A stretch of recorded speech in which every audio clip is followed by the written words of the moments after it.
So, why is it, do you think, that we can disagree on such fundamental levels over, like, what is or isn't immoral, what is or isn't evil, what's good or evil, that is, or what's functional and what's dysfunctional? Because it feels like we should kind of agree on morality, or good and evil, or functional versus dysfunctional. There should be some sort of universal standard for this. But it doesn't feel like there is. There are deviants who think in very different manners about morality. And perhaps even society at large, they're just people who have very different ideas of what it is to be moral, what good looks like, what evil looks like. I think a lot of these very fundamental disagreements with regards to morality have to do with perspective. In this case, short-term perspective versus long-term perspective.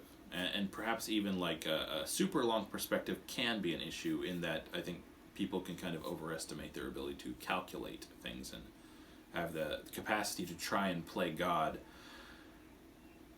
But enough of that. Point being, let's say you have a drug addict, right, who shoots up, gets high as a kite every week, right? And to him, what he's doing seems perfectly functional, right? He's thinking in terms of 1 week, 2 week, 3 weeks in the future. So what he's doing, getting high as a kite every week, seems perfectly functional to him. It seems perfectly moral. But from a person looking at that from the outside, you're looking at him and saying, "What are you doing? That is so dysfunctional. That is like that's not a good thing to do. That's bad. That's very, very bad." Right?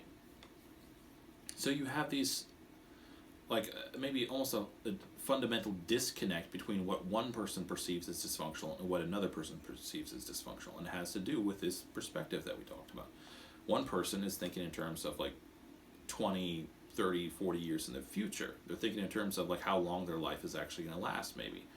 The other person is thinking in terms of 1 week, 2 week, 3 weeks in the future. And therefore to them, with their perspective, what they're doing makes perfect sense. It's perfectly moral. It's perfectly functional. But it feels like if you could figure this out, and maybe I'm proposing something Orwellian, but it feels like if you could figure this out conclusively, you could almost segment morality into norms or something. Like, so if you have a person who's thinking in terms of their own lifetime, right? What, 80 years, something like that, 70 years, you could say, if this is your perspective, then blankety blank blank blank is your morality. If you're thinking in terms of a legacy, not just your lifetime, but your children's lifetime and their children's lifetime, then your morality is blankety blank blank blank blank, right? If you're thinking in terms of eternity, like theism, or like people's eternal souls, heaven and hell, etc., then your morality becomes blankety blank blank blank blank blank. And you could create these norms with regards to people and segment society up into nice, neat little rows. No, but it feels like it might at least it might at least help people understand each other. All right, thanks for watching. Please like and subscribe and leave a comment if you like.